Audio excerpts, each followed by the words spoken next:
Good evening students, हमारे YouTube channel में आप सभी का हार्दिक स्वागत है। आज हम लोग पॉलीगॉन्स यानी कि बहुभुज से संबंधित कुछ कॉन्सेप्ट्स को देखेंगे। इसमें बहुभुज के बारे में हम लोग जानेंगे कि बहुभुज होता क्या है, बहुभुज के कितने टाइप्स है और बहुभुज से संबंधित जो जरूरी फॉर्मूला है उसको हम लोग जानेंगे। तो स्टूडेंट्स, बहुभुज होता क्या है? बहुभुज तीन या तीन से ज्यादा रेखाओं को जब हम लोग मिला देते हैं तो जो आकृति बनती है उसे हम लोग बहुभुज कहते हैं। बहुभुज मतलब बहुत भुजा। ये त्रिभुज एक तरह का बहुभुज है, चतुर्भुज एक तरह का बहुभुज है, पंचभुज एक तरह का बहुभुज है। ये सब बहुभुज है और ये सभी 2 डायमेंशनल होते हैं, यानी कि 2D में होती है। इसमें लंबाई और चौड़ाई होगी या फिर दो भुजाएं, मतलब कि लंबाई और चौड़ाई ही होगी, इसमें हाइट नहीं होगी। इसके बाद हम लोग बहुभुज के टाइप्स देखेंगे। बहुभुज के टाइप जो है, प्रकार जो है, ये बताने के लिए हमें कई तरह के पैटर्न को और पैरामीटर को देखना पड़ेगा। जैसे कि हम लोग बाउंड्री जो है बहुभुज का, उस आधार पे ही बहुभुज को हम लोग कैटेगराइज कर सकते हैं। भुजा की लंबाई के आधार पे कर सकते हैं, अंतःकोण के आधार पे कर सकते हैं और बेस्ड ऑन साइड्स यानी कि नंबर ऑफ साइड्स, भुजाओं के नंबर्स के हिसाब से हम लोग भी कर सकते हैं। तो चलिए आगे देखते हैं हम लोग।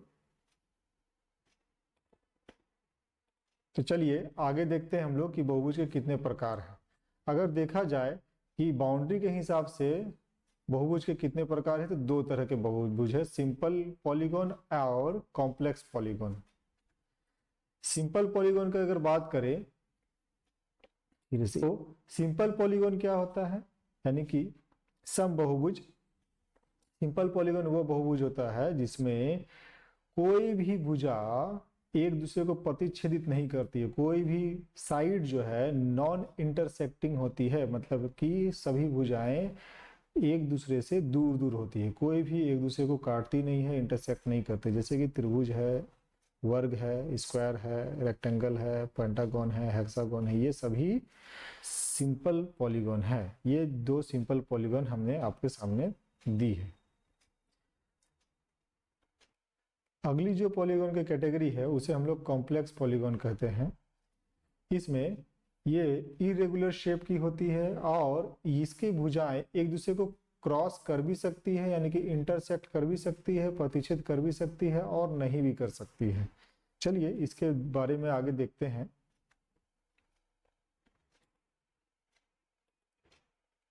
तो ये रहा हमारा कॉम्प्लेक्स पॉलीगॉन, यानी कि हाँ, कॉम्प्लेक्स बहुभुज। इसकी आकार को देखिए, इसमें और इसके आकार को देखिए, इसमें कोई निश्चितता नहीं है कि किस आकार की होगी। और यहाँ पर 2 भुजाएं एक दूसरे को काट रही है और यहाँ भी 2 भुजाएं एक दूसरे को काट रही है। अगर हम लोग भुजाओं के लंबाई के आधार पर देखें तो भुजाओं के लंबाई के आधार पर बहुभुज को या पॉलीगॉन को 2 भागों में बांट सकते हैं, रेगुलर और इरेगुलर पॉलीगॉन। रेगुलर पॉलीगॉन का मतलब यहाँ पर ये हो जाता है जिसमें साइड्स जो है वो इक्वल होती है और एंगल भी इक्वल होता है, जिसे हम लोग इक्वी एंगुलर कह सकते हैं और इक्विलेटरल भी कह सकते हैं। जैसे स्क्वायर, रोम्बस, इक्विलेटरल ट्राइंगल, ये सभी के सभी रेगुलर पॉलीगॉन है। ये इक्विलेटरल ट्राइंगल है, ये एक स्क्वायर है, ये पेंटागन है। इस समय सभी भुजाएं और सभी कोण इनके बराबर होती है। ये रेगुलर पॉलीगॉन का डायग्राम है।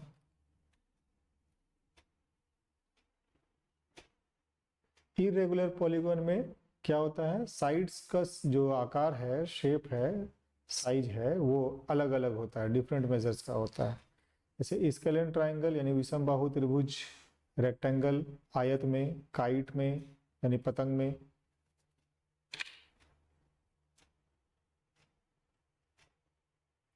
ये 2 इरेगुलर पॉलीगॉन का डायग्राम है, इन्हें थोड़ा ध्यान से देख लीजिएगा।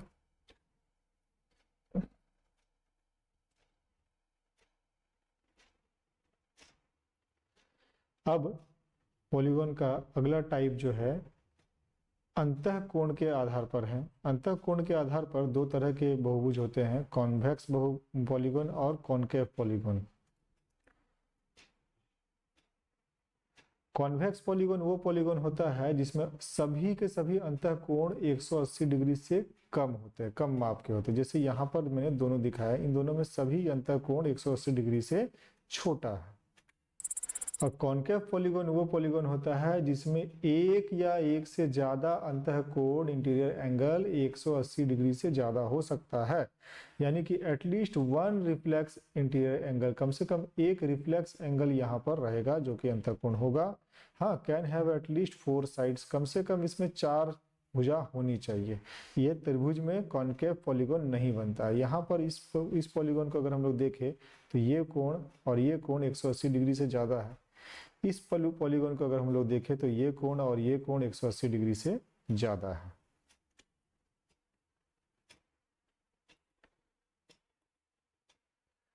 अगले पॉलीगॉन को अगर हम लोग देखें तो ये भुजाओं के संख्या के आधार पर है। भुजाओं के संख्या के आधार पे बहुत तरह के पॉलीगॉन होते हैं। ट्रायंगल एक पॉलीगॉन है, क्वाड्रिलेटरल एक पॉलीगॉन है, पेंटागन, हेक्सागन, और इस तरह से भुजाओं की संख्या जैसे जैसे बढ़ते जाएगी वैसे वैसे अलग अलग तरह के पॉलीगॉन हमें दिखते चले जाएंगे।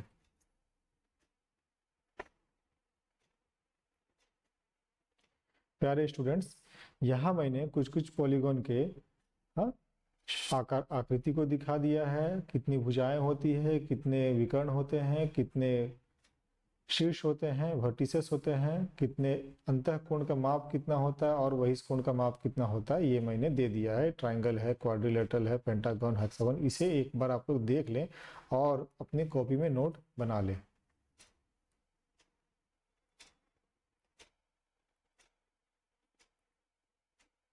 इसे भी देख लें, हेप्टागन, ऑक्टागन ना, ये सभी को आप लोग देख लें। साइक्लिक पॉलीगॉन एक और पॉलीगॉन का कैटेगरी है जो कि एक वृत्त के भीतर में जितना भी बहुभुज होता है, जितना भी पॉलीगॉन होता है, उन्हें साइक्लिक पॉलीगॉन कहते हैं।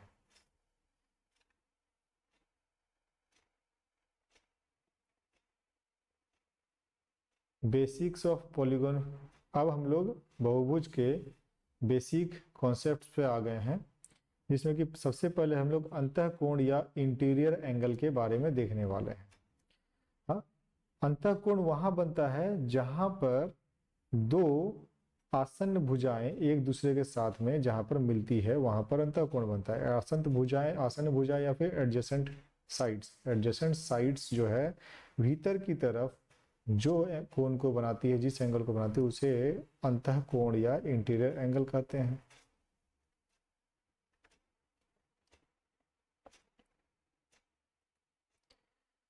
सभी अंतःकोणों का योग, किसी भी बहुभुज में सभी अंतःकोणों का योग, बहुभुज यानी कि यहाँ पर समबहुभुज की बात हो रही है, रेगुलर पॉलीगॉन के, इसकी सभी भुजाएं बराबर हो, इसमें सभी अंतःकोणों का योग n-2 इंटू 180 डिग्री।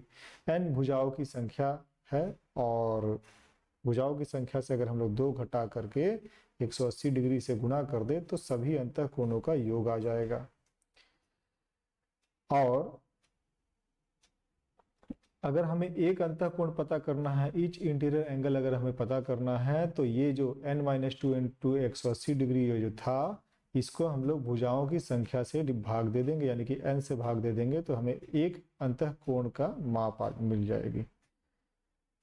इसके बाद each interior angle of a regular polygon, और अंतःकोण निकालने का एक और फॉर्मूला है, 180 डिग्री से हम लोग बहिष्कोण को घटा देंगे। याद रखिएगा, बहिष्कोण के अंतःकोण यानी इंटीरियर एंगल और बहिष्कोण यानी कि एक्सटीरियर एंगल का योग जो है वो 180 डिग्री होता है। ये हम लोग आगे भी देखने वाले हैं। इसीलिए अगर हमें अंतःकोण के बारे में पता करना है तो I = 180 degree minus external angle, या फिर हमें अगर एक्सटर्नल एंगल पता करना है तो 180 डिग्री से हम लोग इंटरनल एंगल को घटा देंगे। ये दोनों चीजों को हम लोग आगे भी देखने वाले हैं।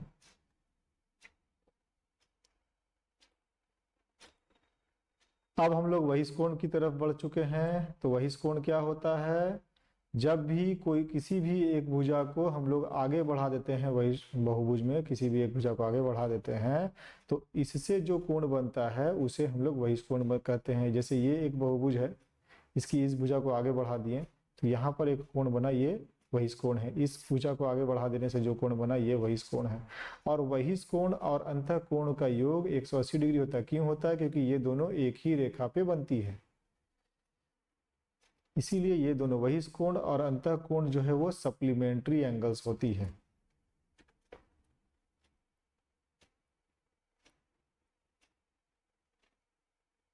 यहां पर मैंने डायग्राम में दे दिया है।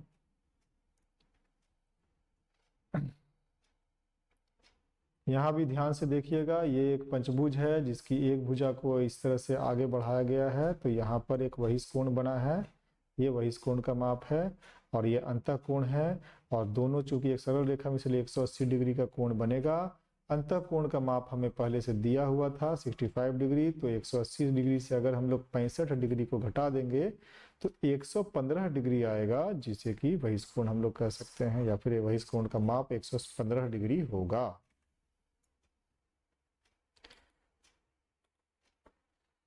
अब वही कोण से संबंधित और एक दो फॉर्मूला हम लोग देख ले जरा।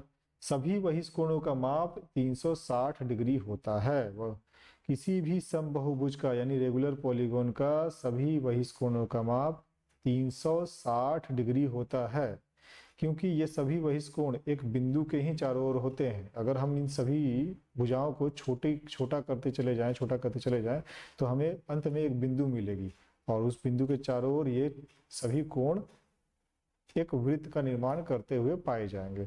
इसीलिए ये इन सभी वही कोणों का माप 360 डिग्री होता है। यहाँ हमने आपके लिए ये बता भी दिया है कि exterior angles add up to one full revolution. इसका मतलब है एक फुल रिवॉल्यूशन वो लोग मिलकर के बनाता है, यानी कि एक सर्कल या फिर एक बिंदु बनाता है जो कि 360 डिग्री को रिप्रेजेंट करता है। अगर हमें प्रत्येक वही कोण का मान पता करना है, ईच एक्सटीरियर एंगल का मान अगर हमें पता करना है, तो यहाँ पे सभी वही कोणों का योग जब 360 डिग्री है, उसे हम लोग अगर बहुभुज की भुजा से भाग दे देंगे, n से भाग दे देंगे, तो प्रत्येक वही कोण का माप आ जाएगा। और हम लोग पीछे देख चुके हैं कि अंतः कोण और वही कोणों का योग 180 डिग्री होता है। तो हम अगर वही कोण निकालेंगे, अगर हमें निकालना है, पता करना है, तो 180 डिग्री से अंतः कोण घटाना होगा। सेंट्रल एंगल किसी भी समबाहुभुज के बीच से मध्य बिंदु से दो शीर्षों को मिलाने, एक ही रेखा के किनारे के दो शीर्षों को मिलाने से जो कोण बनता है उसे सेंट्रल एंगल कहते हैं। और सेंट्रल एंगल निकालने का फॉर्मूला बहुत आसान है, 360 डिग्री बटा n या फिर 2π/n।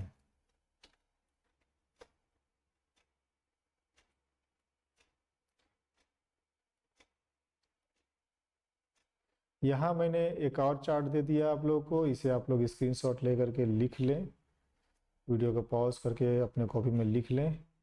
यहाँ पे सभी पॉलीगॉन का नाम है, ट्राइंगल है, स्क्वायर है, पेंटागन, हेक्सागन, इनके पॉलीगॉन के कितने साइड से ये दिए हुए हैं।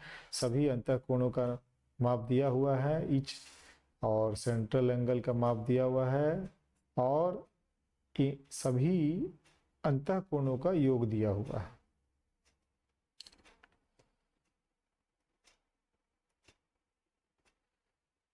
तो ये तो मैंने पहले भी आप लोगों को बता दिया है कि अंतः कोण और वही कोणों का योग जो है interior angle plus exterior angle equal to 180 degree. अब हम लोग पॉलीगॉन के डायगोनल यानी कि विकर्ण के बारे में बात करेंगे। विकर्ण क्या होता है? विकर्ण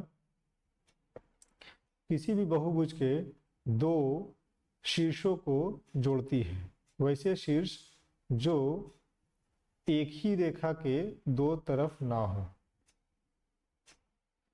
यानी कि विकर्ण, अगर ये एक पंचभुज है तो इसमें विकर्ण कहाँ से कहाँ तक होगा? ये एक रेखा है, इसके दोनों तरफ के छोरों को जोड़ने वाली रेखा को वो विकर्ण हम लोग नहीं कर सकते, क्योंकि यहाँ पर अलग से कोई रेखा नहीं खींची जा सकती है। तो इस बिंदु और इस बिंदु को अगर हम लोग जोड़ेंगे तो ये जो लाइन बनी है इसी को हम लोग डायगोनल या फिर विकर्ण कहेंगे।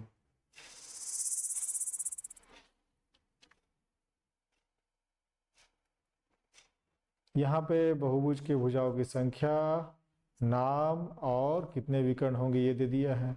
विकर्ण निकालने का, विकर्ण पता करने का फॉर्मूला ये है n इंटू n-3/2। अगर हमारे पास 6 भुजा वाली आकृति है तो 6 n के बदले में 6 लिखेंगे, इंटू 6 से 3 घटा देंगे, जैसे n-3 है, 6 से 3 घटाएंगे 3 आएगा, और बटा 2 करेंगे, 2 से 6 को डिवाइड करेंगे तो 3 बार में कटेगा, 3 को 3 से मल्टीप्लाई करने से 9 आता है। तो देखिए ये हाँ 9 है।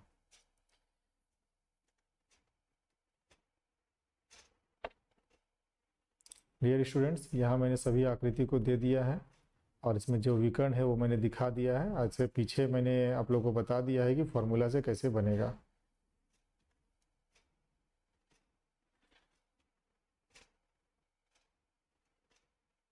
तो आज की क्लास यहीं खत्म होती है। कल मैं बहुभुज से संबंधित, पॉलीगॉन से संबंधित क्वेश्चंस आप लोग को कराऊंगा। धन्यवाद।